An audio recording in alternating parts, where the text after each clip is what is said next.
DG ranger Sindh major general Mohammad Saeed ने Iqra university का दौरा किया। मौके पर यूनिवर्सिटी के वाइस चांसलर, इंतजामिया और तलबा ने डीजी रेंजर्स को खुश आमदीद किया। DG ranger Sindh major general Mohammad Saeed ने कहा, मुल्क के रोशन मुस्तकबिल में तालीमी दरसगाहों और असातिज़ा का किरदार निहायत अहमियत का हामिल है। तलबा कौम का मुस्तकबिल है और मौजूदा हालात में दरपेश चैलेंज से निपटने के लिए जरूरी है कि तलबा की तामीरी सलाहियतों को मुस्बत अंदाज में बरोकार लाया जाए। DG ranger Sindh major general Mohammad Saeed ने तालिब इल्मों पर जोर दिया कि वो मुस्बत और तामीरी सोच के साथ मुल्की तरक्की में अपना किरदार अदा करें।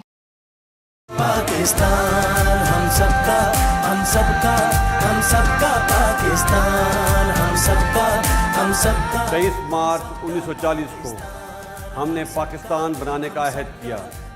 हम कामयाब हुए।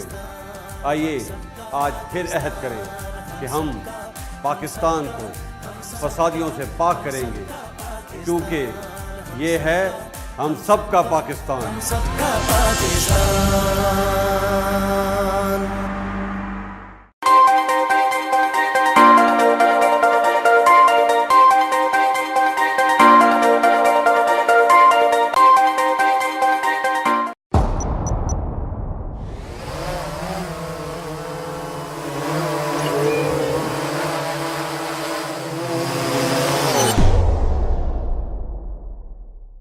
Watch live events of Pakistan Day. 23rd March on TNN TV. Click on Live now and enjoy uninterrupted live events. Download our free app now.